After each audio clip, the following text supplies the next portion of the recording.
ನಮಸ್ತೆ ಗುರುಗಳೇ. ನಮಸ್ತೆ.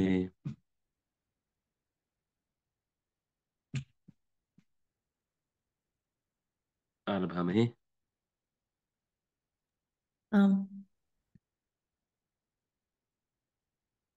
ಸ್ಲೈಡ್ ಹಾಕ್ಲಾ?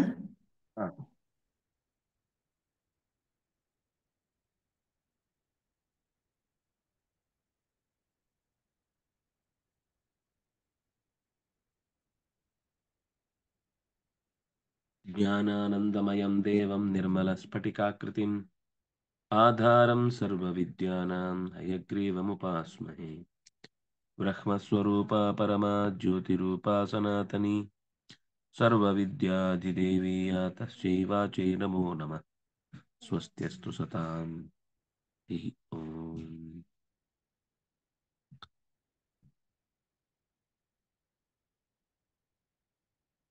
ನಾವು ಸಂಸ್ಕೃತದ ಯಥಾಶಕ್ತಿ ತಿಳುವಳಿಕೆಗಾಗಿ ಈ ಗುಂಪಿನಲ್ಲಿ ಸೇರಿಕೊಂಡು ಕೆಲವು ಹಿಂದಿನ ದಿನಗಳಿಂದ ಪಾಠಗಳು ನಡೀತಾ ಇದೆ.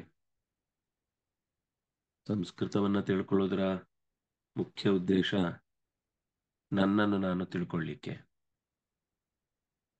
ಕಾಣಿಸ್ತಿದೆ? ನನ್ನನ್ನು ನಾನು ಯಾಕೆ ತಿಳ್ಕೊಳ್ಬೇಕು? ನಾನು ತಿಳ್ಕೊಳ್ಳೋದು ಅಗತ್ಯ ಇದೆಯಾ? ಒಂದು ವ್ಯಕ್ತಿಗೆ ತನ್ನ ಪರಿಚಯ ಇದ್ರೆ ಆವಾಗ ತಾನು ಯಾವ ಕೆಲಸದಲ್ಲಿ ಸೇರ್ಕೊಳ್ಳುವಾಗಲೂ ನನಗಿದಾಗುತ್ತೋ ಇಲ್ವೋ, ನಾನು ಇದಕ್ಕೆ ಹೊಂದುತ್ತೇನೋ ಇಲ್ವೋ ಇತ್ಯಾದಿಗಳು ಗೊತ್ತಾಗೋದ್ರಿಂದ ಅದರಲ್ಲಿ ಹೆಚ್ಚಿನ ಯಶಸ್ಸನ್ನು ಸಾಧಿಸ್ಲಿಕ್ಕಾಗತ್ತೆ. ಆ ದಾರಿಯಲ್ಲಿ ಹೋಗುವಾಗ ಬೇಕಾದಷ್ಟು ಧೈರ್ಯವನ್ನ ತಾಳಿ ಮುಂದೆ ಸಾಗ್ಲಿಕ್ಕಾಗತ್ತೆ.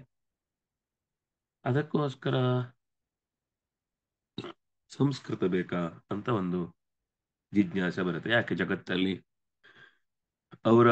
ಅವರೇ ಅನಲೈಸ್ ಮಾಡಿ ಯಾವ ಭಾಷೆಯಲ್ಲಿ ಬೇಕಾದ್ರೂ ಅಭ್ಯಾಸ ಮಾಡಿದ್ದಿದೆಯಲ್ವಾ? ಇದೆ, ಖಂಡಿತ ಇದೆ. ಆದರೆ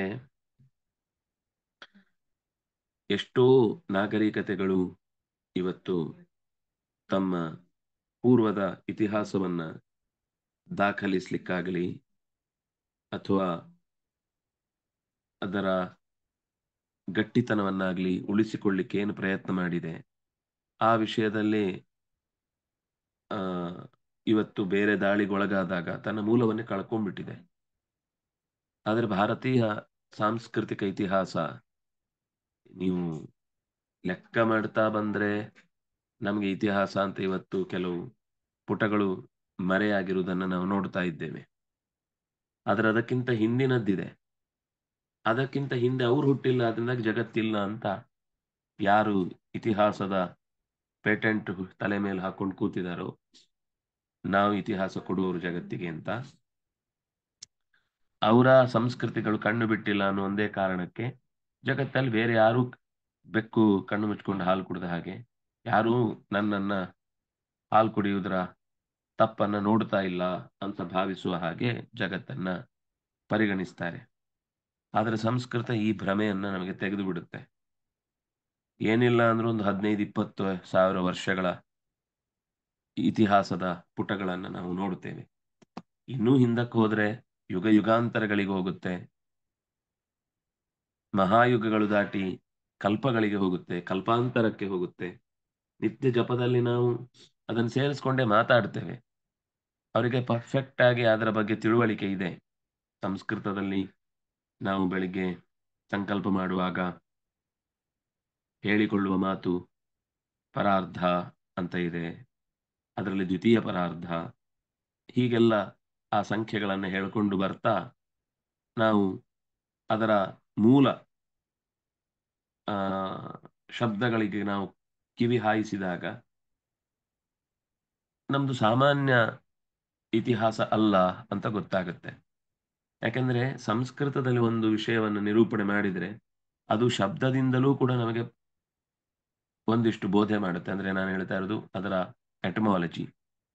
ಎಟಮಾಲಜಿ ಎನ್ನುವುದು, ನಿರ್ವಚನ ಶಾಸ್ತ್ರ ಅನ್ನೋದು ಸಂಸ್ಕೃತಕ್ಕೆ ಇರುವಷ್ಟು ಸ್ಪಷ್ಟವಾಗಿ ಇತಿಹಾಸ ಯುಕ್ತವಾಗಿ ಪ್ರಜ್ಞಾಪೂರ್ವಕವಾಗಿ ವಸ್ತುವಿನ ಒಳಮರ್ಮವನ್ನು ಪರಿಚಯಿಸುವ ಗಾಢವಾದ ಅಭಿವ್ಯಕ್ತಿ ಶಕ್ತಿಯಾಗಿ ಜಗತ್ತಲ್ಲಿ ಇನ್ಯಾವ ಭಾಷೆಯನ್ನು ಹೇಳಲಿಕ್ಕೆ ಬರುವುದಿಲ್ಲ.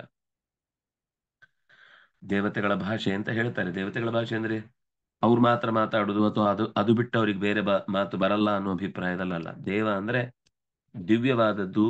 ನಾವು ಲೋಕದ ಸಾಮಾನ್ಯ ಅಭಿಪ್ರಾಯಗಳಿಗೆ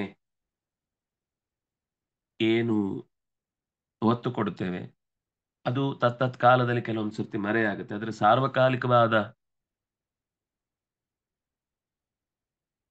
ಮೇಲ್ಮೈಯನ್ನ ಪರಿಚಯಿಸಿಕೊಡುವುದಾದ್ರಿಂದಾಗಿ ದೇವತೆಗಳು ಮಾತಾಡುವಾಗ ತುಂಬಾ ಸಾಮಾನ್ಯವಾದ ನಾಳೆ ಮುಗಿದು ಹೋಗುವ ವಿಷಯದ ಬಗ್ಗೆ ತುಂಬಾ ತಲೆಕೆಡಿಸಿಕೊಂಡು ಚರ್ಚೆ ಮಾಡಲ್ಲ. ಅವರು ಲಾಂಗ್ ಪ್ರೊಸೆಸ್ ಅನ್ನ ಅಥವಾ ಲಾಂಗಿಟಿವಿಟಿ ಅಥವಾ ದೂರ ದೃಷ್ಟಿಯಿಂದ ಕೂಡಿದ ಎಲ್ಲಿಯ ತನಕ ಇದು ಮುಟ್ಟತ್ತೆ ಅನ್ನೋದನ್ನು ಯೋಚಿಸಿ ಮಾತಾಡೋರಾದ್ರಿಂದಾಗಿ ಅವರ ಭಾಷೆಯಲ್ಲೂ ಅದು ಹಾಗೆ ಇರುತ್ತೆ ಅನ್ನೋದಕ್ಕೋಸ್ಕರವಾಗಿ ಅದಕ್ಕೆ ದೇವ ಭಾಷಾ ಅಂತ ಕರೆಯುವುದು. ದೇವತೆಗಳು ಮಾತನಾಡುವ ಭಾಷೆ ಅದೊಂದು ಸಂಕೇತ. ಅವರಿಗೆ ಹಾಗಾದ್ರೆ ನಾವು ಕನ್ನಡದಲ್ಲಿ ಮಾತಾಡಿದ್ರೆ ಅರ್ಥ ಆಗಲ್ವಾ? ಹಾಗೇನಿಲ್ಲ. ನಮ್ಮೊಳಗೆ ನಿಂತು ನಮ್ಮ ಇಂದ್ರಿಯಗಳನ್ನ ಪ್ರೇರಿಸಿ ಅದಕ್ಕೆ ತಕ್ಕಂತೆ ನಾಲಿಗೆಯಲ್ಲಿ ಶಬ್ದಗಳನ್ನು ನುಡಿಸಿ ಒಳಗಿನಿಂದ ಅದೇ ಪದಗಳಿಂದ ಉಂಟಾದ ಅಭಿಪ್ರಾಯವನ್ನ ಅರ್ಥೈಸಿ ಕೆಲಸ ಮಾಡೋರು ದೇವತೆಗಳೇ ಅಲ್ವಾ? ಅವರಿಗೆ ನಮ್ಮ ಭಾಷೆ ಬರದೇ ಇದ್ರೆ ನಾವು ಅವರನ್ನು ಪ್ರಾರ್ಥಿಸುವುದು ಹೇಗೆ? ದೇವಭಾಷಾ ಅನ್ನೋದು ಒಂದು ಅರ್ಥದಲ್ಲಿ ದೇವತೆಗಳು ತುಂಬಾ ಸಾರವತ್ತಾಗಿ ಒಂದು ವಿಷಯವನ್ನು ಮಾತಾಡುವಾಗ ಅದಕ್ಕೆ ಈ ಭಾಷೆಯಷ್ಟು ಚೆನ್ನಾಗಿ ಹೊಂದಿಕೊಳ್ಳುವುದು ನಮಗೆ ಬೇರೆ ಕಡೆಯಲ್ಲೂ ಕಾಣಿಸಲ್ಲ. ಅದರ ಹೆಸರೇ ಗಮನಿಸಿ, ಸಮ್ಯಕ್ ಕೃತಂ, ಸಂಸ್ಕೃತ ಅಂತ ನಾವು ಭಾಷೆಯನ್ನು ಗುರುತಿಸ್ತೇವೆ.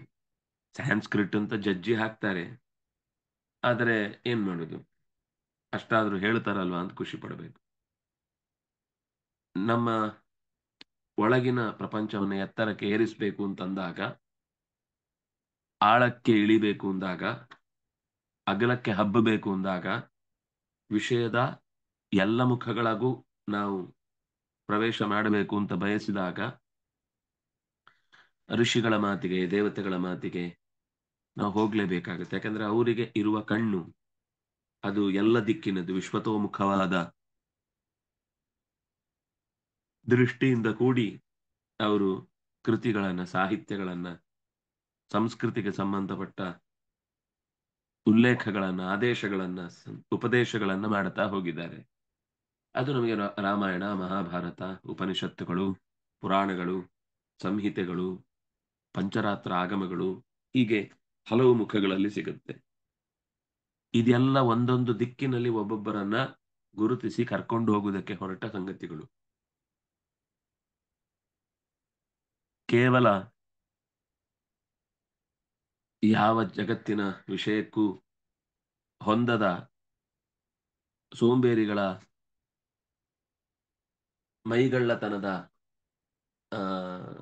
ಅಡಗುಲಜ್ಜಿಯ ಕಥೆಯನ್ನು ಹೇಳಲಿಕ್ಕಿರುವಂತದ್ದು ಅಂತ ಇವತ್ತಿಗೂ ಹಾಗೆ ಭಾವನೆ ಇದೆ ಕೆಲವರಿಗೆ. ಅಯ್ಯೋ, ಅವ್ರ ಪುರೋಹಿತರು ಅವ್ರವ್ರ ಹೊಟ್ಟೆಪಾಡಿಗೋಸ್ಕರ ಮಾಡ್ಕೊಂಡಿದ್ದು ಅಂತ. ನಾವು ಹಾಗೆ ನಂಬ್ಕೊಂಡೇ ಎಷ್ಟೋ ಸರ್ತಿ ಅದನ್ನು ವಿರೋಧಿಸಿದ ವ್ಯವಸ್ಥೆಯೂ ನೋಡ್ತಾ ಇರ್ತೇವೆ. ಹಾಗೆ ನೋಡಿದರೆ ಎಲ್ಲ ಭಾಷೆಗಳ ಮೂಲ ಶಕ್ತಿ ಅದು ಸಂಸ್ಕೃತದಲ್ಲಿ ಇದೆ ಅನ್ನೋದು ಕೇವಲ ಹೊಗಳಿಕೆಯ ಮಾತಲ್ಲ, ಅಥವಾ ಅವರವರು ಬೆನ್ ತಟ್ಕೊಳ್ಳುವ ಕಾರ್ಯಕ್ರಮ ಅಲ್ಲ ಅದು. ಈಗ ಗೋಗ್ರಾಸ ಅಂತ ಶಬ್ದ ಇದೆ. ಗ್ರಾಸ ಅಂದ್ರೆ ಅದಕ್ಕೆ ಹಾಕುವ ಗೋವಿಗೆ, ಅಥವಾ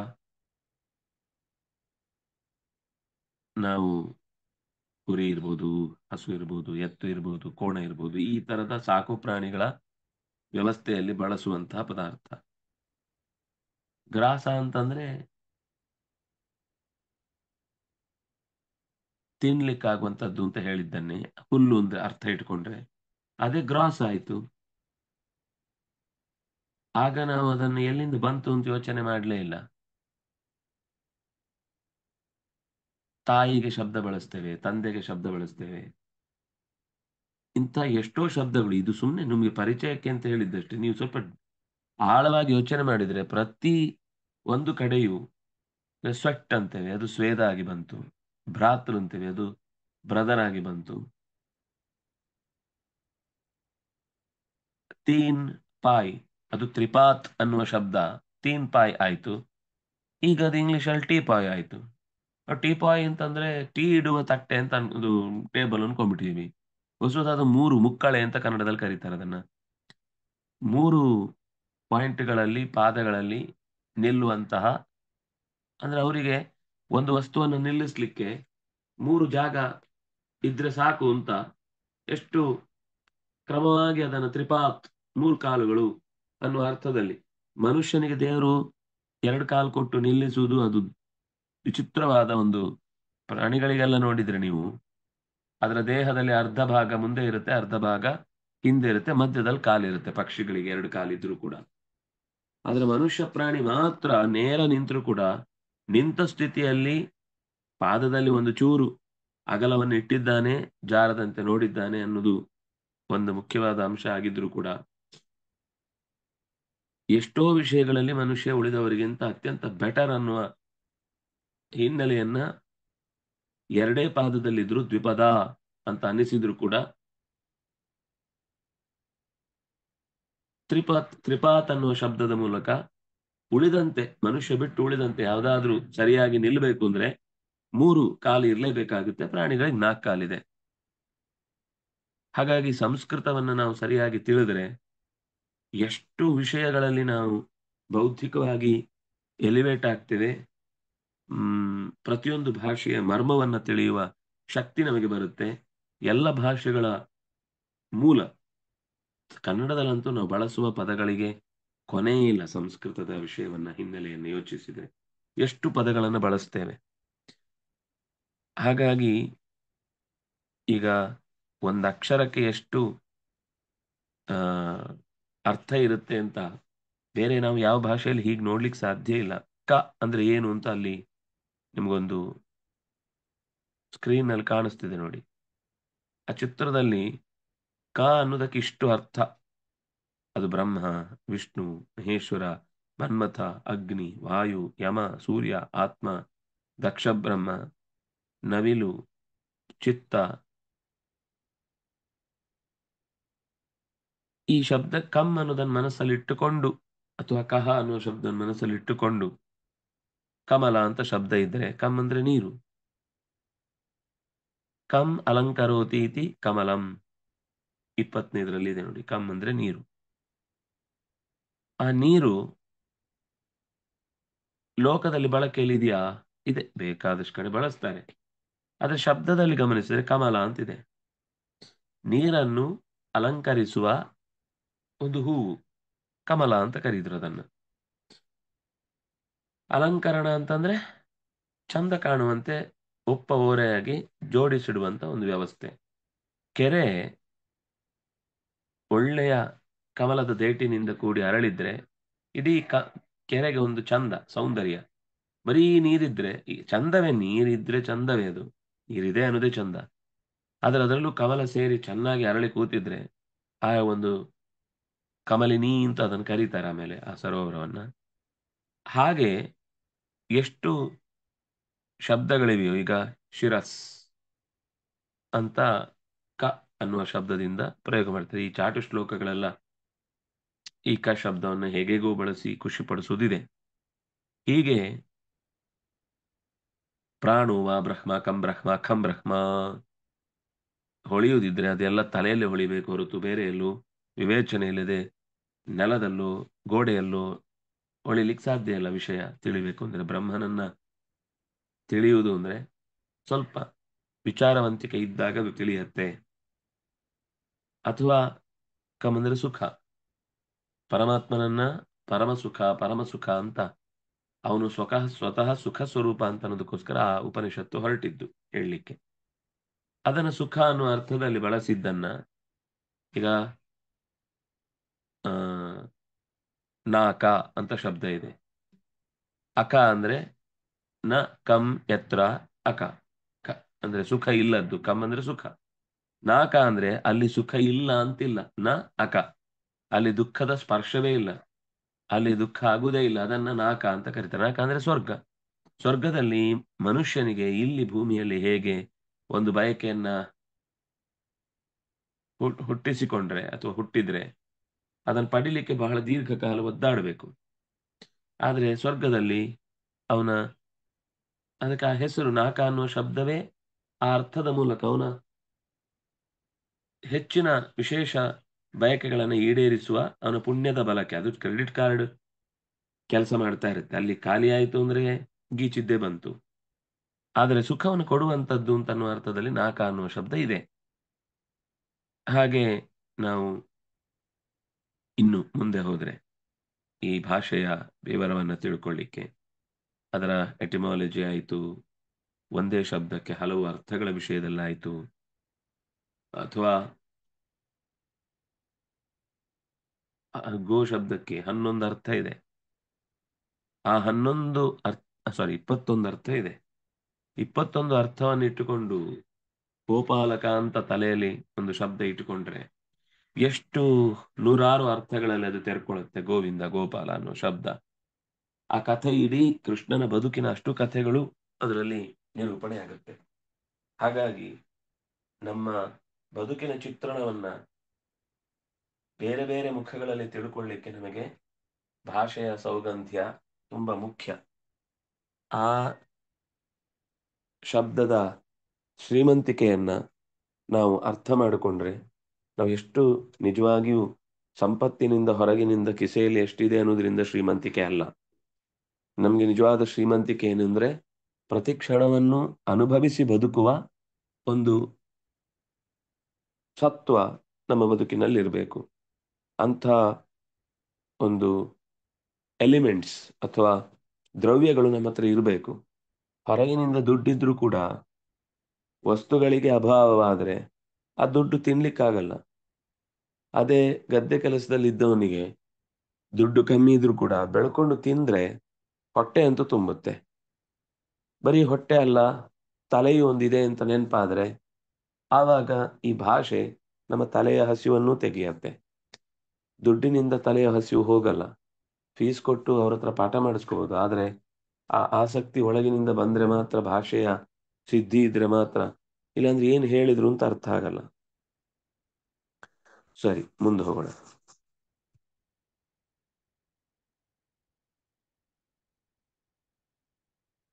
ಇಲ್ಲಿ ಧಾತುಗಳನ್ನ ನೀವು ನೋಡ್ತಾ ಇದ್ದೀರಿ.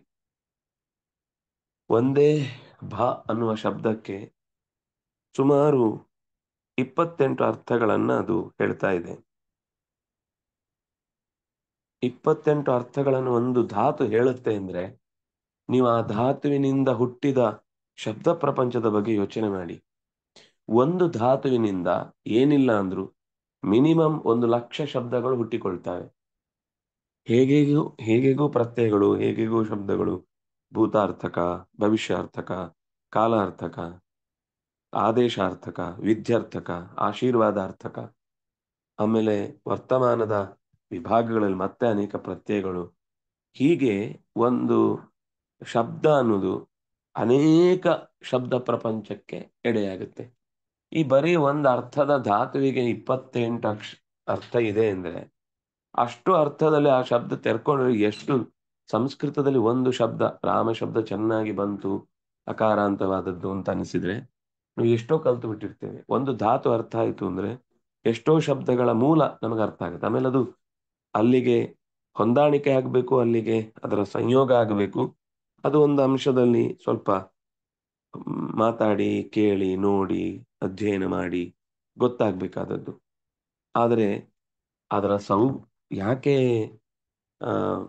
ಇವತ್ತಿಗೂ ಆ ಭಾಷೆಯಲ್ಲಿ ರುಚಿ ಇದೆ ಅಂತ ವಿದೇಶಿಯರು ಮುಗಿಬೀಳ್ತಾರೆ ಅಂದ್ರೆ ಎಷ್ಟೋ ದೇಶಗಳು ಅದಕ್ಕೋಸ್ಕರ ಇನ್ನೂ ಹಠತೊಟ್ಟು ಮಾಡ್ತಾ ಇವೆ ಕೆಲಸಗಳನ್ನ. ನಮ್ಮ ದೇಶದಲ್ಲಿಯೇ ಆ ನಿಟ್ಟಿನಲ್ಲಿ ಅಷ್ಟು ತೀವ್ರವಾಗಿ ಅದಕ್ಕೆ ಅಧಿಕಾರದ ವಲಯದಲ್ಲಿ ಸಪೋರ್ಟ್ ಇಲ್ಲ. ಅವರವರೇ ಅವರವರ ಆಸಕ್ತಿಯಿಂದ ಅದನ್ನು ಉಳಿಸ್ಕೊಂಡಿದ್ದಾರೆ ಬಿಟ್ರೆ ರಾಜಕೀಯ ಅಥವಾ ಅಧಿಕಾರ ಪ್ರೇರಿತವಾದ ಯಾವ ಕಾರ್ಯಗಳು ನಡೀತಾ ಇಲ್ಲ. ಆದ್ರಿಂದ ನಮಗೆ ಅದರ ರಿಸರ್ಚ್ಗಳ ಬಗ್ಗೆ ಶಾಲೆಯಲ್ಲಿ ಚಿಕ್ಕಂದಿನಲ್ಲಿ ಅದು ತಿಳಿಯುವುದಕ್ಕೆ ಶಿಕ್ಷಣದಲ್ಲಿ ಬರಲಿಲ್ಲ. ಆದರೆ ಅದು ಗೊತ್ತಾಗುವ ಒಂದು ಹಂತ ಬಂದ್ರೆ ಎಷ್ಟು ಸ್ಪಷ್ಟವಾದ ನಿಲುವನ್ನು ತಾಳುವಂತೆ ಮಾಡುತ್ತೆ. ಈಗ ಉಚ್ಚಾರಣೆಯ ದೃಷ್ಟಿಯಿಂದ ನಾವು ಏನು ಹೇಳ್ತೇವೋ ಅದನ್ನು ಬರಿತೇವೆ, ಏನು ಬರಿತೇವೋ ಅದನ್ನು ಹೇಳ್ತೇವೆ. ಅದು ಸಂಸ್ಕೃತದ ಸಾಮಾನ್ಯ ಭಾರತೀಯ ಭಾಷೆಯಲ್ಲಿ ಹೆಚ್ಚಿನ ಕಡೆ ಆಗಿದೆ. ಕೆಲವು ಕಡೆ ಮಾತ್ರ ಎಲ್ಲೋ ಒಂಚೂರು ನಾವು ಕನ್ನಡದಲ್ಲಿ ಒತ್ತಕ್ಷರ ಕೊಡುವಾಗ ಒತ್ತಕ್ಷರ ಯಾವುದಕ್ಕಿದೆಯೋ ಅದು ಪೂರ್ಣ ಹೇಳ್ತೇವೆ, ಯಾವ ಅಕ್ಷರ ಒತ್ತಕ್ಷರವಾಗಿ ಬಂದಿದೆಯೋ ಅದನ್ನು ಪೂರ್ಣ ಹೇಳ್ತೇವೆ, ಯಾವುದಕ್ಕೆ ಬಂದಿದೆಯೋ ಅದನ್ನು ಅರ್ಧ ಹೇಳ್ತೇವೆ. ಇದೊಂದು ಕನ್ನಡದಲ್ಲಿ ಬಹುಶಃ ನಮಗೆ ತೊಂದರೆಯಾಗಿ ಕಾಣಬಹುದು. ಆದರೆ ಸಂಸ್ಕೃತದಲ್ಲಿ ನೀವು ಅದನ್ನು ನೋಡಿದ್ರೆ ವಾಕ್ಪತಿ ಕ ಅರ್ಧ ಬರೆಯುವುದು, ಪ ಪೂರ್ತಿ ಬರೆಯುವುದು. ಉಚ್ಚಾರಣೆಯ ದೃಷ್ಟಿಯಿಂದಲೂ ಕೂಡ ಅದು ಅನೇಕ ತರದ ಶಕ್ತಿಯನ್ನು ಹೊಂದಿಕೊಂಡು ನಮಗೆ ವಿವರವನ್ನು ತಿಳಿಸುತ್ತೆ. ಆ ಅಕ್ಷರಗಳನ್ನು ಉಚ್ಚಾರಣೆ ಮಾಡುವ ಕ್ರಮದಲ್ಲಿ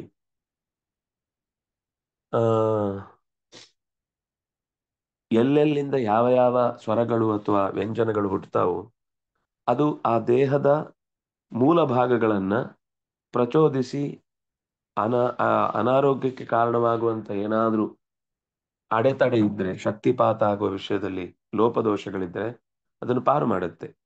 ನೀವು ಸುಮ್ಮನೆ ಒಂದ್ಸರ್ತಿ ಗಾಯತ್ರಿ ಮಂತ್ರದ ಮೇಲೆ ಆದ ರಿಸರ್ಚ್ಗಳ ಬಗ್ಗೆ ನೋಡಿ ಆಶ್ಚರ್ಯ ಆಗತ್ತೆ. ಗಾಯತ್ರಿ ಮಂತ್ರದ ಅರ್ಥವನ್ನ ಬೇರೆ ಭಾಷೆಯಲ್ಲಿ ಹೇಳಿ ಉಪಾಸನೆ ಮಾಡಿದಾಗ ಅರ್ಥದ ದೃಷ್ಟಿಯಿಂದ ಒಂದು ಪ್ರಭಾವ ಇದೆ.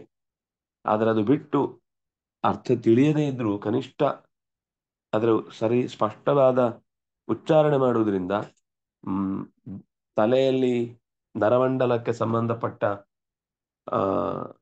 ಒಳಗಿನ ಕ್ರಿಯಾ ಸಂವೇದನೆಯನ್ನು ನೋಡಿದರೆ ನಾವು ಅರ್ಥ ಮಾಡಿಕೊಳ್ಳಿಕ್ಕಾಗದಷ್ಟು ವಿಶಿಷ್ಟವಾದ ಎನರ್ಜಿ, ಶಬ್ದದಿಂದ ಹುಟ್ಟುವ ಎನರ್ಜಿಯನ್ನ ನಾವು ಗಮನಿಸ್ತೇವೆ. ಅದು ಸಾತ್ವಿಕವಾದ ಎನರ್ಜಿ ಮತ್ತು ಮುಂದೆಯೂ ಬೇರೆ ಕೆಲಸಗಳಿಗೆ ಚೆನ್ನಾಗಿ ಪ್ರಚೋದಕವಾದ ಶಕ್ತಿಯಾಗಿ ಆ ಭಾಷೆಯಲ್ಲಿ ಇರುವ ಅಕ್ಷರಗಳ ಉಚ್ಚಾರಣೆಯಿಂದ ಬರುವಂಥದ್ದನ್ನ ಇವತ್ತು ತುಂಬಾ ಗಮನಿಸ್ತಾ ಇದ್ದಾರೆ. ಫೊನೆಟಿಕ್ ಅನ್ನೋದು ಇದರ ವಿಶೇಷತೆ. ಹೀಗೆ ಉಚ್ಚಾರ ಮಾಡಿದರೆ ಏನ್ ಫಲ ಬರುತ್ತೆ, ಅದು ಎಲ್ಲಿ ಬರುತ್ತೆ, ಹೇಗೆ ಉಚ್ಚಾರಣೆ ಆಗತ್ತೆ, ಅದಕ್ಕೊಂದು ಕ್ರಮ ಇದೆ. ಆ ಸ್ವರಾಕ್ಷರಗಳು, ವರ್ಗೀಯ ವ್ಯಂಜನಗಳು, ಅವರ್ಗೀಯ ವ್ಯಂಜನಗಳು, ಹೀಗೆ ಅದನ್ನು ವಿಭಾಗ ಮಾಡುವುದರ ಹಿನ್ನೆಲೆಯಲ್ಲೂ ನಮ್ಮ ದೇಹದಿಂದ ಯಾವ ಯಾವ ಭಾಗದಿಂದ ಹೇಗೆ ಹೇಗೆ ಕ್ರಮವಾಗಿ ಆಯಾ ಶಬ್ದಾಕ್ಷರಗಳು ಹುಟ್ಟಿಕೊಳ್ತವೆ ಅನ್ನೋದನ್ನು ಕೂಡ ಚಿಂತಿಸಿದ್ದಾರೆ. ಹಾಗೆ ಇನ್ನು ನಾವು ಮುಂದೆ ಹೋದರೆ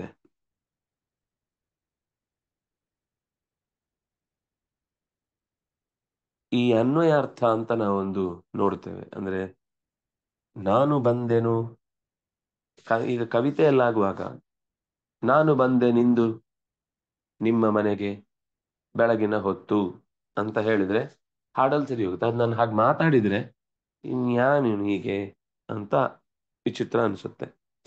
ಇಂಗ್ಲಿಷ್ನಲ್ಲಂತೂ ಒಂದು ವಾಕ್ಯವನ್ನ ಇಂಗ್ಲಿಷಲ್ಲಿ ಇದ್ದದನ್ನ ಆಚೆ ಈಚೆ ಮಾಡಿದ್ರೆ ಅದು ಯಾರೋ ಪೆಟ್ಟು ತಿಂತಾರೆ, ಯಾರೋ ಉದ್ಧಾರ ಆಗ್ತಾರೆ, ಏನೋ ಆಗ್ಬಿಡುತ್ತೆ. ಇಲ್ಲಿ ಉದಾಹರಣೆ ಒಂದ್ಸರ್ತಿ ನೀವು ನೋಡ್ಕೊಳ್ಳಿ.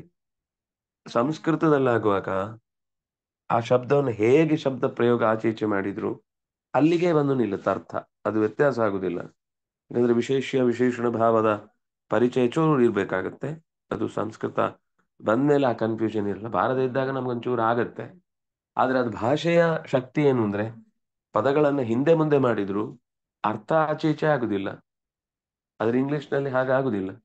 ಆ ಒಂದು ಅಕ್ಷರ, ಒಂದು ಪದವನ್ನ ಬೇರೆ ಕಡೆಗೆ ಹಾಕಿಬಿಟ್ರೆ, ಹಾಗೆ ಸಂಸ್ಕೃತದಲ್ಲೂ ಕೆಲವು ಅಂಶಗಳಿವೆ. ಈಗ ಪುನಃ ಪುನಃ ಅನ್ನೋದನ್ನ ಒಟ್ಟಿಗೆ ಹೇಳ್ಬೇಕು, ಅದು ಒಂದೇ ಶಬ್ದ. ನಾವು ಇವತ್ತು ಬಳಸುವ ರೀತಿಯಲ್ಲಿ ನೋಡಿದಾಗ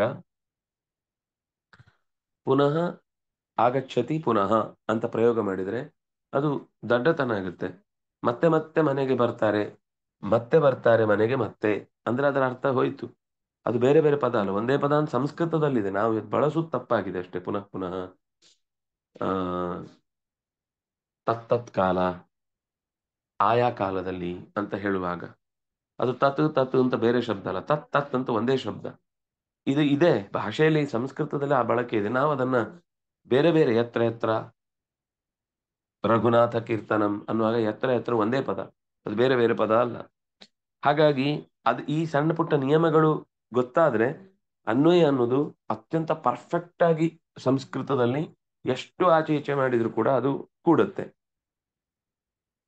ಆದ್ರಿಂದ ನಮಗೆ ಅನ್ವಯಾರ್ಥದ ವಿಷಯದಲ್ಲೂ ಕೂಡ ಆ ಪದಗಳನ್ನ order of words in a sentence ಅನ್ನುವ ಹಿನ್ನೆಲೆಯಲ್ಲಿ ಸಂಸ್ಕೃತದ ಸೌಭ ಆ, ವೈಭವವನ್ನು ಗಮನಿಸಿದ್ರೆ ಇದರಷ್ಟು ಅದ್ಭುತವಾದ ಭಾಷೆ ನಮಗೆ ಜಗತ್ತಲ್ಲಿ ಸಿಗ್ಲಿಕ್ಕೆ ಸಾಧ್ಯ ಇಲ್ಲ. ನಾನು ಇಷ್ಟೆಲ್ಲ ಯಾಕೆ ಮತ್ತೆ ಮತ್ತೆ ಹೇಳ್ತಾ ಇದ್ದೇನೆ ಅಂದ್ರೆ, ಇದು ಕಲ್ತ್ರೆ ಏನು ನಮ್ಗೇನ್ ಲಾಭ ಅಂತ ಕೇವಲ ದುಡ್ಡಿನ ಹಿನ್ನೆಲೆಯಲ್ಲಿ ನಾವು ಯೋಚನೆ ಮಾಡಿದ್ರೆ ಅದು ಇದೆ, ಬೇಕಾದಷ್ಟು ಇವತ್ತು ಆ ಹಿನ್ನೆಲೆಯಲ್ಲಿ ಕೆಲಸ ಮಾಡಿದವರು ಇದ್ದಾರೆ. ಆದರೆ ಅದಕ್ಕಿಂತ ಹೆಚ್ಚು ಒಬ್ಬ ಮನುಷ್ಯನಾಗಿ ನಾವು ಪರಿಪೂರ್ಣತೆಯನ್ನು ಹೊಂದಲಿಕ್ಕೆ ಈ ಭಾಷೆ ನಮಗೆ ಹೆಲ್ಪ್ ಮಾಡುತ್ತೆ ಅನ್ನೋದನ್ನ ಹೇಳಲಿಕ್ಕೆ ನಾನು ಈ ಮಾತನ್ನ ತಗೊಂಡೆ. ಸ್ಥೂಲಹ ಬಾಲಹ ಅನ್ನುವ ಈ ಹಿಂದಿನ ಪದವನ್ನು ನೀವು ನೋಡಿದ್ರೆ ಆ ವಾಕ್ಯ ಅರ್ಥ ಆಗುತ್ತೆ ನಿಮಗೆ. ಮುಂದೆ ಇನ್ನೊಂದು ಅಂಶವನ್ನು ನಾವು ನೋಡ್ತಾ ಇದ್ವಿ. ಅಂಬರ ಗಂಗಾ ಚುಂಬಿತ ಪಾದ ಪದತಲ ವಿತಲಿತ ಗುರುತರ ಶಕಟ ಕಾಲಿಯ ನಾಗ ಕ್ಷೇಲ ನಿಹಂತ ಸರಸಿದ ನವದಳ ವಿಕಸಿತ ನಯನ. ಇದು ನೋಡಿ, ಸರಸಿಜ ನವದಳ ವಿಕಸಿತ ನಯನ. ಆ ಪದ ಎಷ್ಟು ಸಲೀಸಾಗಿ ಎಲ್ಲ ಭಾಷೆಯಲ್ಲೂ ಆಯಾ ಭಾಷೆಯ ಇಡಿಯಮ್ಸ್ಗಳು ಅಥವಾ ಇಂಥ ನುಡಿಗಳು ಇದ್ದೇ ಇರ್ತವೆ. ಆದರೆ ಸಂಸ್ಕೃತದಲ್ಲಿ ಇರುವಷ್ಟು ವೈಪುಲ್ಯ, ಸಂಸ್ಕೃತದಲ್ಲಿ ಇರುವಷ್ಟು ಛಂದಸ್ಸುಗಳು, ಸಂಸ್ಕೃತದಲ್ಲಿ ಇರುವಷ್ಟು ಪ್ರಾಸಗಳು, ಸಂಸ್ಕೃತದಲ್ಲಿ ಸಿಗುವಷ್ಟು ಶ್ಲೇಷಗಳು, ಸಂಸ್ಕೃತದಲ್ಲಿ ಬಳಕೆಯಾದಷ್ಟು ವಾಚೋ ವಿಚ್ಛಿತ್ತಿಗಳು, ಅಂದ್ರೆ ಇಡಿಯಮ್ಸ್ ತರದ್ದು, ಅಥವಾ ಎಲ್ಲ ಇಡಿಯಮ್ಸ್ ಅನ್ನು ನಾವು ಅನ್ಕೋತೀವಿ ಅದು ನಾವು ಇಲ್ಲಿ ಗಾದೆ ಗೀದೆ ಏನ್ ಮಾತಾಡ್ತೇವೆ ಅದೆಲ್ಲ ನಮ್ದೇ ಅಂತ ಸೃಷ್ಟಿ. ಸರಿಯಾಗಿ ನಿಮ್ಗೆ ಮಹಾಭಾರತ ರಾಮಾಯಣ ತಲೆಯಲ್ಲಿದ್ರೆ ಇವತ್ತು ನಾವು ಎಷ್ಟು ಇಡಿಯಮ್ಸ್ಗಳನ್ನು ಬಳಸ್ತೇವೆ, ಎಲ್ಲೋ ಒಂದು ಕಡೆ ವ್ಯಾಸರಿಂದ ತಂದದ್ದು ಅಥವಾ ವಾಲ್ಮೀಕಿಗಳ ಕಿಸೆಗೆ ಕೈ ಹಾಕಿ ತೆಗೆದುಕೊಂಡದ್ದು ಅಂತ ಗೊತ್ತಾಗುತ್ತೆ. ಅದರಿಂದಾಗಿ ನಮ್ಮ ಭಾಷೆಯ ಸೊಬಗಿಗೆ ಕಾರಣವಾದ ಸಂಗತಿಗಳು ಕೂಡ ಇಲ್ಲಿ ಸಿಗುತ್ತೆ ಅನ್ನೋದು ನಮಗೆ ಗೊತ್ತಾಗುತ್ತೆ. ಸರಿ, ಮುಂದೆ ಹೋಗೋಣ. ಇನ್ನು ನಮ್ಮ ಇತಿಹಾಸದ, ವಿಜ್ಞಾನದ, ಸಮಾಜದ ಕುರಿತಾದ ಚಿಂತನೆಯನ್ನ ಸಂಸ್ಕೃತ ಸಾಹಿತ್ಯ ಎಷ್ಟು ವಿಪುಲವಾಗಿ ಹೊಂದಿದೆ ಅಂದ್ರೆ, ನಮಗೆ ಗ್ರೀಕ್ ಪ್ರಭಾವ ಅಥವಾ ಒಟ್ಟು ಆಚೆಯ ಆ, ಅಭಿವೃದ್ಧಿಯನ್ನು ಹೊಂದಿದ್ದೇವೆ ಅಂತ ತಾವೇ ಕಿರೀಟ ತೊಟ್ಟುಕೊಂಡು ಓಡಾಡುವ ದೇಶಗಳ ಏನು ಒಂದು ವಿಜ್ಞಾನದ ವೇಗ ಇದೆ, ಆ ವೇಗಕ್ಕೆ ನಾವು ಹೊಂದಿಕೊಳ್ತಾ ಇಲ್ಲ, ನಾವು ಅದಕ್ಕೆ ಸೆಟ್ ಆಗ್ಲಿಲ್ಲ ಅಂತ ಈಗೊಂದು ಭಾವನೆ ನಮಗೆ ಇದೆ. ನೀವು ಸಂಸ್ಕೃತವನ್ನು ಚೆನ್ನಾಗಿ ಅಧ್ಯಯನ ಮಾಡಿದರೆ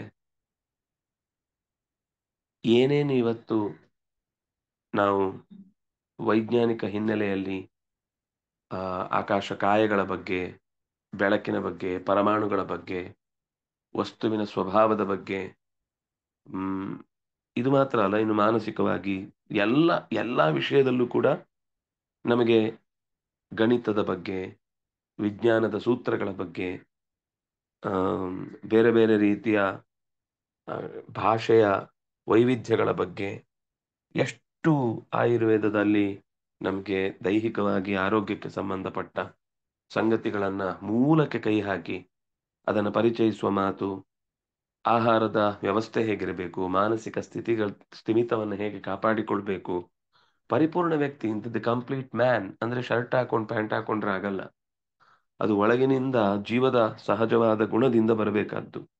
ಅದಕ್ಕೆ ಬೇಕಿರುವ ಎಲ್ಲ ಸಂಗತಿಗಳನ್ನು ಕೂಡ ನಮ್ಮ ಪ್ರಾಚೀನರು ಈ ಮಣ್ಣಿನ ವ್ಯವಸ್ಥೆಗೆ ಅನುಗುಣವಾಗಿ ಜೋಡಿಸ್ಕೊಟ್ಟಿದ್ದಾರೆ. ನಾವೇನು ಅಂದ್ರೆ ಇವತ್ತು ಅವ್ರು ಮಾಡ್ತಾರೆ ಇವ್ರು ಮಾಡ್ತಾರೆ ಅಂತ ಎಲ್ಲವನ್ನ ಕಣ್ಣು ಮುಚ್ಚಿ ನಡೆಸುವಂತಹ ಒಂದು ಸ್ಥಿತಿ ಇದೆ. ಅದು ಆಗದೆ ನಮ್ಮ ದೈನಂದಿನ ಬದುಕಿಗೆ ಬೇಕಿರುವ ನೆಮ್ಮದಿಯನ್ನ ಮತ್ತು ದೀರ್ಘಕಾಲದ ಗುರಿಯನ್ನ ಹೊಂದಲಿಕ್ಕೆ ಬೇಕಿರುವ ಆತ್ಮಶಕ್ತಿಯನ್ನ ತುಂಬುವಂತಹದ್ದನ್ನ ದೀರ್ಘಕಾಲ ಬಾಳುವುದು ಅಂದ್ರೆ ನಾವು ಮಾತ್ರ ಅಲ್ಲ, ನಮ್ಮ ಜೊತೆಗೆ ಉಪಯೋಗಿಸುವ ಎಲ್ಲ ವಸ್ತುಗಳನ್ನ ಹಾಗೆ ಉಪಯೋಗಿಸ್ತಾ ಇದ್ದದ್ದು. ಈಗ ಕೊಲ್ಲೂರಿನಲ್ಲಿ ಒಂದು ಕಬ್ಬಿಣದ ಅಯಸ್ ಅಂತ ಕರೀತಾರೆ ಅದನ್ನ, ಕಬ್ಬಿಣದ ದೊಡ್ಡ ಕಂಬ ಇದೆ. ಸುಮಾರು 1200 ವರ್ಷದ ಮೇಲಾಯ್ತು. ಇವತ್ತು ನಾವು ಕಬ್ಬಿಣವನ್ನು ತಯಾರು ಮಾಡಿ ಬರಿತೇವೆ ಸ್ಟೇನ್ಲೆಸ್ ಸ್ಟೀಲ್ ಅಂತ. ಕಟ್ಟಡ 40-60 ವರ್ಷಕ್ಕೆ ಬಿರುಕು ಬಿಡ್ಲಿಕ್ಕೆ ಶುರುವಾಗುತ್ತೆ. ಒಳಗೆ ಗೋಡೆ ಒಡೆದ್ರೆ ಕಂಬಿ ಕಿತ್ತು ತಿಂದು ಹೋಗಿದೆ, ಏನು ಇಲ್ಲ ಅದರಲ್ಲಿ. ಕಂಬಿ 106 ವರ್ಷಗಳ ದೃಢವಾದ ಕಟ್ಟಡ ಅಂತ ಅಡ್ವರ್ಟೈಸ್ಮೆಂಟ್ ಅಲ್ಲಿ ಮಾತ್ರ ಇರುತ್ತೆ. ಆದ್ರೆ ನಮ್ಮ ಓಪನ್ ಏರಿಯಾದಲ್ಲಿದೆ. ನಾನು ನಿಮ್ಗೆ ಕುತುಬ್ ಮಿನಾರ್ನ ಸಮೀಪದ್ದು ಹೇಳ್ತಾ ಇಲ್ಲ. ಅಲ್ಲೂ ಒಂದು ಸ್ತಂಭ ಇದೆ, ಅದು ಇನ್ನೂ 2,500-3 ಸಾವಿರ ವರ್ಷದ ಹಿಂದಿತ್ತು, ಅಶೋಕನ ಕಾಲದಲ್ಲಿ ಬಂದದ್ದು. ಇದು ಕಣ್ಣಿಗೆ ನಮ್ಗೆ ಇಲ್ಲೇ ಸಿಗುತ್ತೆ, ಕರ್ನಾಟಕದಲ್ಲೇ ಕೊಲ್ಲೂರಿನ ಹತ್ರ ಇರುವಂತದ್ದು. ಅದಕ್ಕೆ ಅದು ಮಳೆ ನೀವು ಮತ್ತೆ ಈ ಕರಾವಳಿ ಪ್ರದೇಶದಲ್ಲಿ ಮಳೆ ಅಂದ್ರೆ ನಿರಂತರ ಮಳೆ, ಸೆಕೆ ಅಂದ್ರೆ ಸಿಕ್ಕಾಪಟ್ಟೆ ಸೆಕೆ. ಅಂಥ ಬಿಸಿಲು ಮಳೆ ಗಾಳಿಗೂ ಚಳಿಗೂ ಕೂಡ ಅದು ಸ್ವಲ್ಪವೂ ವಿಕಾರಗೊಳ್ಳದೆ ಇವತ್ತಿಗೂ ಹಾಗೆ ಉಳಿದಿದೆ ಅಂದ್ರೆ ಯೋಚನೆ ಮಾಡಬೇಕಾದ ಸಂಗತಿ. ಎಷ್ಟು ದೂರದೃಷ್ಟಿಯಿಂದ ಕೂಡಿದ ವಸ್ತುವನ್ನ, ರಸಾಯನಶಾಸ್ತ್ರವನ್ನ ನಮ್ಮ ಪ್ರಾಚೀನರು ಹೊಂದಿದ್ರು ಅಂತ. ಇಂಥದ್ದು ಬೇಕಾದಷ್ಟಿದೆ. ಕಬ್ಬಿಣವನ್ನ ಯಾವುದೋ ದ್ರವ್ಯದಲ್ಲಿ ಮುಳುಗಿಸಿದ್ರೆ ಅದು ಚಿನ್ನ ಆಗ್ತಿತ್ತು, ಬೆಳ್ಳಿಯನ್ನ ಮುಳುಗಿಸಿ ಚಿನ್ನ ಮಾಡ್ತಿದ್ರು. ಅದು ಬಾರ್ಕೋರ್ನಲ್ಲಿ ಇವತ್ತಿಗೂ ಒಂದು ರಸಾಯನ ಬಾವಿ ಇಂತಿದೆ. ಅದರ ಮೇಲೆ ರುದ್ರದೇವರ ಪ್ರತಿಷ್ಠೆ ಮಾಡಿ ಅದನ್ನು ಮುಚ್ಚಿಬಿಟ್ಟಿದ್ದಾರೆ. ಅದರ ಏನು ಕಾಂಬಿನೇಷನ್ಗಳನ್ನೆಲ್ಲ ಎಲ್ಲ ಆಮೇಲೆ ಹಾಳು ಮಾಡಿದ್ರು. ಇದು ಎಲ್ಲ ಗೊತ್ತಿದ್ರೆ ನೀವು ಯೋಚನೆ ಮಾಡಿ, ಪ್ರಾಚೀನ ಭಾರತದಲ್ಲಿ ಬಂಗಾರ ಅನ್ನೋದು ಒಂದು ದೊಡ್ಡ ಸಂಗತಿಯಲ್ಲ. ಅವರಿಗೆ ರಸ್ತೆಯಲ್ಲಿ ಮಾರ್ತಾ ಇದ್ರು ಅಂತ ಕೇಳ್ತೀವಿ. ಇದು ಕೇವಲ ಕಥೆ ಅಲ್ಲ, ವೈಭವದ ಏನು ಎಕ್ಸಾಗರೇಷನ್ ಅಲ್ಲ. ಆದ್ರೆ ಅಷ್ಟು ಮೈನಿಂಗ್ಸ್ಗಳು ಎಲ್ಲೂ ಕಾಣಲ್ಲ ಪ್ರಾಚೀನ ಭಾರತದ ಇತಿಹಾಸವನ್ನು ಗಮನಿಸಿದ್ರೆ. ಆದ್ರೆ ಬಂಗಾರಕ್ಕೆ ಸ್ವಲ್ಪವೂ ಕೊರತೆ ಇರಲಿಲ್ಲ. ಈಗ ಇಷ್ಟು ಮೈನಿಂಗ್ ಮಾಡಿ ಅನರ್ಥಗಳನ್ನು ತಂದುಕೊಂಡು ಮನುಷ್ಯ, ಅಂದ್ರೆ ಭೂಮಿಜವಾದ ಬಂಗಾರ ಬಿಟ್ಟು ಬೇರೆ ಧಾತುವಿನಿಂದ ಹುಟ್ಟುವ ಬಂಗಾರಗಳ ಬಗ್ಗೆ ಪ್ರಾಚೀನರಿಗೆ ಚೆನ್ನಾಗಿ ಕಲ್ಪನೆ ಇತ್ತು ಅಂತ ರಸಾಯನಶಾಸ್ತ್ರ ಹೇಳುತ್ತೆ. ಅದನ್ನ ಮಾಡಿ ತೋರಿಸಿದವರು ಇದ್ರು. ಇಲ್ಲಿ ತನಕನೂ, ಇತ್ತೀಚೆಗಿನ ತನಕನೂ ಅಂತದ್ದು 2-3 ಘಟನೆಗಳನ್ನ ನಾವು ಮೆಲುಕು ಹಾಕಿದ್ರೆ ಸಿಗುತ್ತೆ. ಆದ್ರೆ ಏನೋ ಹೊರಗಿನ ರಾಜಕೀಯವೋ ಅಥವಾ ಇನ್ನೇನು ಅಪೇಕ್ಷೆಯೋ ಆತರ ಅವರ ಅಂತದ್ ಅನೇಕ ಇನ್ವೆನ್ಷನ್ಗಳು ನೆಲ ಕಚ್ಚುತ್ತೆ. ಯಾಕಂದ್ರೆ ಅದಕ್ಕಿಂತ ಹಿಂದೆ ಇರುವ ಸಹಜವಾದ ಉದ್ದೇಶ ಏನು ಅಂದ್ರೆ ತಮ್ಮ ಪ್ರಾಡಕ್ಟ್ ನಾಶ ಆಗುತ್ತೆ ಅಥವಾ ತಾವು ಇಲ್ಲಿ ತನಕ ಕಂಡುಕೊಂಡ ಸಂಗತಿಗಳು ನಿರ್ನಾಮ ಹೊಂದುತ್ತೆ ಅನ್ನೋದಕ್ಕೋಸ್ಕರ ಹಾಗಾಗುತ್ತೆ. ಇಂಥದ್ದು ಬೇಕಾದಷ್ಟಿದೆ. ಇಷ್ಟು ಸಾಕೀಗ ನಾವು ಇದನ್ನು ಯೋಚನೆ ಮಾಡಲಿಕ್ಕೆ. ಇದು ನಮಗೆ ತಿಳಿಲಿಕ್ಕೆ ಸಹಕಾರಿಯಾಗುವಂಥದ್ದು ಸಂಸ್ಕೃತ ತಿಳ್ಕೊಂಡ್ರೆ ಒಬ್ಬ ಮನುಷ್ಯ ಪರಿಪೂರ್ಣವಾದ ವ್ಯಕ್ತಿತ್ವವನ್ನು ಹೊಂದಲಿಕ್ಕೆ ಸಾಧ್ಯ ಆಗುತ್ತೆ ಅಂತ. ಈ ಹಿನ್ನೆಲೆಯಲ್ಲಿ ಪಾಠಗಳು ಆದರ್ಶದ ಒಂದು ಸೀರೀಸ್ ಅಲ್ಲಿ ನಡೆಯುತ್ತೆ. ಶಬ್ದ, ಧಾತು, ವಾಕ್ಯಗಳು, ಅದರ ವಿಭಕ್ತಿಗಳು, ಅದು ಯಾವ ಕಾರಕಕ್ಕೆ ಬರುವಂಥದ್ದು, ಅದರ 100% ನಾವು ಪ್ರಕಾಂಡ ಪಂಡಿತರಾಗದೇ ಇರಬಹುದು. ಆದರೆ ಒಂದು ವಾಕ್ಯವನ್ನು ಓದಿದಾಗ ಅದರ ಯಥಾವತ್ತಾದ ಒಂದಿಷ್ಟು ಅರ್ಥವನ್ನು ತಿಳ್ಕೊಳ್ಳಿಕ್ಕೆ ನಮ್ಮ ಹತ್ರ ಶಕ್ತಿ ಬಂದ್ರೆ ನಮ್ಮನ್ನ ನಾವು ಚೆನ್ನಾಗಿ ಪರಿಚಯಿಸಿಕೊಳ್ಬಹುದು. ನಾವು ನಮ್ಮ ಹಿರಿಯರ ಹಿರಿಮೆಯ ಬಗ್ಗೆ ಪರಿಚಯ ಇಲ್ಲದೆ ಸೆಲ್ಫ್ ರೆಸ್ಪೆಕ್ಟ್ ಅನ್ನೋದನ್ನ ಮರೆತು ಬದುಕುವಂತಹ ಒಂದು ದುಸ್ಥಿತಿ ಇವತ್ತು ಬರ್ತಾ ಇದೆ.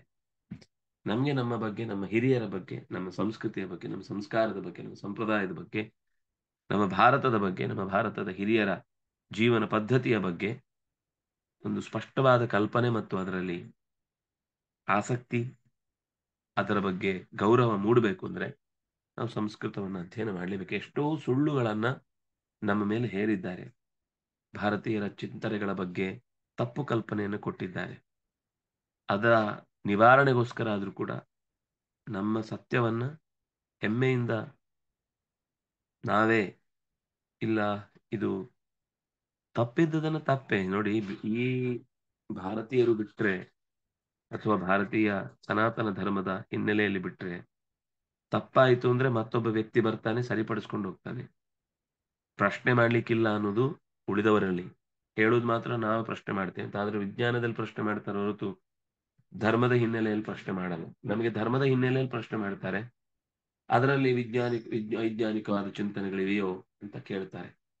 ಆದ್ರೆ ಸಂಸ್ಕೃತ ಚೆನ್ನಾಗಿ ಬಲ್ಲವರಾದ್ರೆ ನಮಗಿಂಥ ಅಸಡ್ಡೆಗಳೆಲ್ಲ ದೂರಾಗಿ ಶ್ರದ್ಧೆಯಿಂದ ನಮ್ಮ ಸತ್ಯವನ್ನು ಒಪ್ಪಿಕೊಳ್ಳುವಷ್ಟು ದೊಡ್ಡ